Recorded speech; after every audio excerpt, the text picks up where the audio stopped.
नमस्कार, मैं रचना शर्मा चढ़ती कला टाइम टीवी देख रहे सभी दर्शकों का स्वागत करती हूं। आप देख रहे हैं उत्तर प्रदेश के समाचार। गोरखपुर के दौरे पर आए मुख्यमंत्री योगी आदित्यनाथ ने कुशीनगर को एग्रीकल्चर यूनिवर्सिटी की सौगात दी। महायोगी कृषि विज्ञान केंद्र में विभिन्न परियोजनाओं के लोकार्पण कार्यक्रम में सीएम ने कहा कि कृषि हमारे किसानों के जीविकोपार्जन का साधन होने के साथ ही उनकी देश की अर्थव्यवस्था में योगदान का आधार है। उन्होंने कहा कि कृषि के संपन्न क्षेत्र पूर्वी उत्तर प्रदेश में किसानों को और समृद्ध बनाने के लिए प्रदेश सरकार कुशीनगर में एग्रीकल्चर यूनिवर्सिटी बनाने जा रही है। इसके लिए धनराशि स्वीकृत हो चुकी है। सीएम योगी ने कहा कि हमारी सरकार कृषि को उत्तम रोजगार का साधन बना रही है। इसके माध्यम से पलायन करने वाले किसानों को हम फिर से खेती से जोड़ रहे हैं। उन्होंने कहा कि डबल इंजन की सरकार की मंशा है कि प्रदेश के किसानों को कृषि संबंधित सभी प्रकार की जानकारी एक ही केंद्र में प्राप्त हो। इस दिशा में कृषि विज्ञान केंद्र बड़ी भूमिका निभा रहे हैं। सीएम योगी ने कहा कि आज देश के किसानों को प्रधानमंत्री फसल बीमा योजना, प्रधानमंत्री कृषि सिंचाई योजना और लागत का 1.5 गुना दाम हर किसान को मिल रहा है। साथ ही 2,62,00,000 किसानों को प्रधानमंत्री किसान सम्मान निधि योजना के माध्यम से हर साल 6,000 रूपए देकर उन्हें संबल दिया जा रहा है। हमारी सरकार ने एक तरफ जहाँ खेती को किसानों के जीवन के परिवर्तन का माध्यम बनाया है, दूसरी तरफ फूड प्रोसेसिंग के जरिए युवाओं को रोजगार के अवसर भी उपलब्ध कराए जा रहे हैं। कार्यक्रम में सीएम योगी ने 1 दिवसीय किसान मेला और कृषि प्रदर्शनी का उद्घाटन किया। साथ ही उन्होंने विभिन्न सरकारी योजनाओं के लाभार्थियों को प्रमाण पत्र और किट वितरित किए। इसके अलावा सीएम ने महायोगी गोरखनाथ कृषि दर्पण, मिलेट्स और आचार्य नरेंद्र देव कृषि पत्रिका का विमोचन भी किया।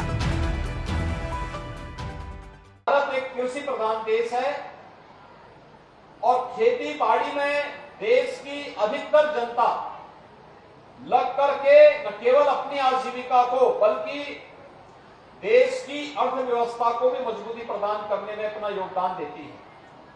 पूर्वी उत्तर प्रदेश के किसानों के लिए इस क्षेत्र में अनेक संभावनाएं बन सके, इसी के लिए हमारी सरकार ने तय किया है कि कुशीनगर में एक नया कृषि विश्वविद्यालय की स्थापना हो और इसके लिए धनराशि हम लोग स्वीकृत कर चुके हैं। बहुत शीघ्र इस कार्यक्रम को हम आगे बढ़ाने जा रहे हैं।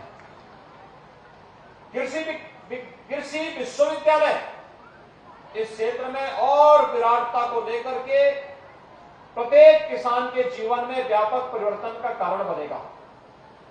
आज आप देख रहे होंगे किसानों के लिए अनेक योजनाएं केंद्र और राज्य सरकारें चला रही हैं।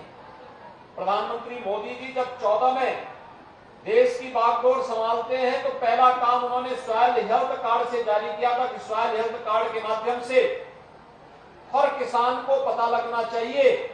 अब तक हम मनुष्य के हेल्थ का कार्ड जारी करते थे, लेकिन जो धरती माता हमारा पेट भरती है उस धरती माता के हेल्थ की चिंता किसी को नहीं थी। वो चिंता थी तो देश के यशस्वी प्रधानमंत्री मोदी जी को थी और उन्होंने इसके लिए सॉइल हेल्थ कार्ड की फ्री में व्यवस्था की। आज भी आपने देखा होगा मंच पे हम लोगों ने कुछ किसानों को सॉइल हेल्थ कार्ड के किट वितरित किए, जिससे हेल्थ कार्ड वे बना सके, देख सके और उसका प्रशिक्षण लेकर के लोगों को इसकी जानकारी दे सके, लाभान्वित कर सके। इसके साथ ही आपने देखा होगा प्रधानमंत्री फसल बीमा योजना, प्रधानमंत्री कृषि सिंचाई योजना और लागत का 1.5 गुना एमएसपी किसानों को मिले, जहां इस पर प्रधानमंत्री जी ने पूरा ध्यान केंद्रित करते हुए देश के अंदर प्रोक्योरमेंट की एक नई पॉलिसी के माध्यम से लागत का 1.5 गुना दाम हर किसान तक पहुंचाने का कार्यक्रम आगे बढ़ाया। वहीं हर किसान के लिए प्रधानमंत्री किसान सम्मान निधि का लाभ सालाना हर किसान को 6,000 रुपए मोदी जी की ओर से प्राप्त होंगे। यह कार्यक्रम भी सफलतापूर्वक उत्तर प्रदेश के अंदर 2,62,00,000 किसानों को इस योजना का लाभ विगत 4 वर्षों से निरंतर प्राप्त हो रहा है।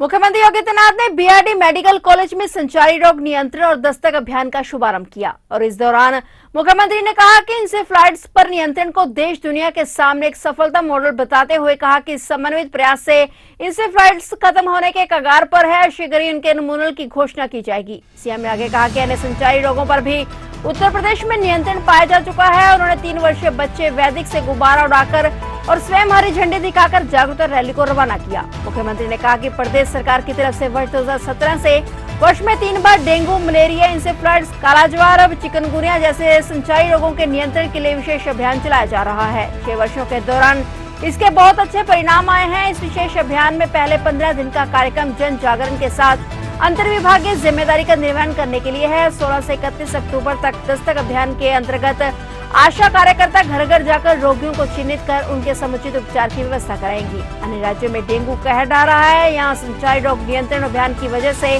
वह नियंत्रण में है। मुख्यमंत्री ने कहा कि उत्तर प्रदेश देश का सबसे बड़ा प्रदेश है। इस प्रदेश के अंदर पूर्वी अंचल इंसेफ्लाइटिस से प्रभावित था और प्रतिवर्ष पूरे प्रदेश में 12 से 1500 बच्चों की मौत हो जाती थी, लेकिन अंतर्विभागीय समन्वय से इस पर नियंत्रण किया गया है। सीएम ने कहा कि सरकार ठान ले और सभी लोग अपनी जिम्मेदारियों का निर्वहन करें तो असाध्य रोगों पर भी नियंत्रण पाया जा सकता है। देश के विभिन्न राज्यों में डेंगू इस समय कहर बन करके टूटा है। उत्तर प्रदेश में संचारी रोग नियंत्रण का परिणाम है कि काफी हद तक एक नियंत्रण में है, लेकिन जिस प्रकार का सीजन है उसमें हमें सतर्क रहना पड़ेगा। अगर डेंगू के लिए इंसेफ्लाइटिस के प्रति भी, कालाजार और चिकनगुनिया के प्रति भी, मलेरिया के प्रति भी, और इसलिए संचारी रोग के इस अभियान में व्यापक जन जागरण के साथ साथ एएनएम, आशा वर्कर, स्वास्थ्य कर्मी, सभी हॉस्पिटल से जुड़े हुए पैरामेडिक्स, चिकित्सक, ये सभी लोग मिलकर के और विभिन्न विभागों के द्वारा जो अभियान चलाए गए सभी लोग मिलकर के अगर कार्य करेंगे उसके बहुत अच्छे परिणाम सामने आएंगे। मुझे पूरा विश्वास है कि जैसे इंसेफ्लाइटिस को हम लोगों ने पूरी तरह समाप्ति के कगार पर पहुंचा दिया है, बहुत शीघ्र हम लोग इसके उन्मूलन की घोषणा भी करेंगे। और मेरा सबसे आह्वान होगा, प्रदेशवासियों का आह्वान होगा कि इंसेफ्लाइटिस एक उदाहरण है आपके सामने, एक सक्सेसफुल मॉडल है देश और दुनिया के सामने कि सरकार ठान ले, प्रशासन उसके साथ संकल्प के साथ खड़ी हो जाए, सभी लोग अपनी अपनी जिम्मेदारियों का निर्वहन कर ले, तो एक असाध्य सी कही जाने वाली बीमारी भी कोई समय नहीं लगता उसको समाप्त होने में। और इंसेफ्लाइटिस का उदाहरण हम सबके सामने है।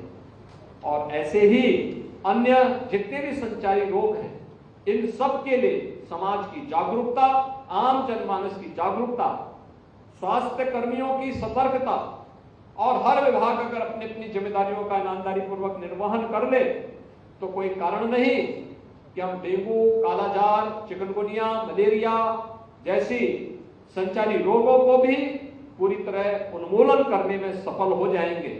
और उस दिशा में बढ़ाया जाने वाला एक कदम, इसके लिए यहाँ पे रीजनल रिसर्च सेंटर, वायरोलॉजी का जो रीजनल सेंटर है, उसकी स्थापना भी इसी बीआरडी मेडिकल कॉलेज में है। बीआरडी मेडिकल कॉलेज इस मामले में सौभाग्यशाली, एक लंबे समय तक इंसेफ्लाइटिस की लड़ाई मेडिकल कॉलेज ने लड़ी और अकेले बीआरडी मेडिकल कॉलेज है जिसमें रीजनल वायरोलॉजी सेंटर यहाँ पर मौजूद है। इस पूरी लड़ाई में पूरी तन्मयता के साथ कार्य करने का आह्वान करते हुए विश्वास व्यक्त करूंगा कि हम लोग संचारी रोग के लिए चलाए जा रहे इस अभियान का हिस्सा बनेंगे और इंसेफ्लाइटिस को, मलेरिया को, डेंगू को, कालाजार, चिकनगुनिया को पूरी तरह समाप्त करने में अपना योगदान देंगे। दूसरा, इस सीजन में हमें एक और कार्य के प्रति सतर्क रहना होगा। सीजन में क्या, वैसे भी प्रधानमंत्री जी का आह्वान है ट्यूबरक्लोसिस के खिलाफ अभियान। इसके बारे में अंतर्राष्ट्रीय मंचों में मांग उठी है कि वैश्विक स्तर से ट्यूबरक्लोसिस को 2030 तक समाप्त करना है। प्रधानमंत्री जी ने कहा है कि नहीं, हम भारत से 2025 तक ट्यूबरक्लोसिस को पूरी तरह समाप्त कर देंगे। इसके लिए विशेष अभियान चलाया जा रहा है और मेरा आह्वान होगा सभी जनप्रतिनिधियों से भी, मेरा आह्वान होगा सभी चिकित्सकों से, पैरामेडिक्स से, समाज के सभी जागरूक नागरिकों से, अगर आपके आसपास कोई भी ट्यूबरक्लोसिस से पीड़ित कोई बच्चा है, कोई परिवार है, कोई व्यक्ति है, उन सभी को हम लोग गोद लेकर के स्वास्थ्य विभाग के नेतृत्व में चलाए जा रहे इस अभियान का हिस्सा बनाएं। इसके लिए दवा फ्री है, खुराक की व्यवस्था भी है और तमाम अन्य सुविधाएं सरकार उन्हें उपलब्ध करवा रही है। अगर हम उन लोगों तक ये सुविधा उपलब्ध करवा देते हैं तो ये बहुत बड़ी सेवा मानवता की होगी, समाज की होगी, राष्ट्र की होगी। मुख्यमंत्री Yogi Adityanath BRD medical college पहुंचे थे, जहां उन्होंने संचारी रोग नियंत्रण और दस्तक अभियान का शुभारंभ किया। सीएम योगी ने डेंगू मलेरिया से पीड़ित लोगों का हालचाल जाना। इसके अलावा मुख्यमंत्री योगी आदित्यनाथ ने देवरिया में हुई घटना में घायल बच्चे के स्वास्थ्य का भी हालचाल जाना। पिता सत्य प्रकाश दुबे सहित पूरे परिवार की हत्या देखने वाले मासूम को रुद्रपुर पुलिस ने मरणासन हालत में भर्ती कराया था। गहरा मानसिक आघात लगने से वह डरा हुआ है। जब मुख्यमंत्री योगी आदित्यनाथ ने उससे नाम पूछा तो उसने अनमोल बताया और रोने लगा। मुख्यमंत्री ने कहा कि घबराओ मत, इलाज चल रहा है। मुख्यमंत्री ने उपचार में लगे चिकित्सकों से बच्चे के स्वास्थ्य में सुधार के बारे में भी जानकारी ली और 10 साल के अनमोल दुबे का हौसला बढ़ाया। सीएम योगी आदित्यनाथ ने कहा कि इस मामले में संलिप्त दोषियों को किसी सूरत में बख्शा नहीं जाएगा। तो ये थे उत्तर प्रदेश के समाचार और नए समाचारों के साथ फिर से हाजिर होंगे। तब तक के लिए देखते रहिए चढ़ती कला टाइम टीवी और अब मुझे दीजिए इजाजत। धन्यवाद।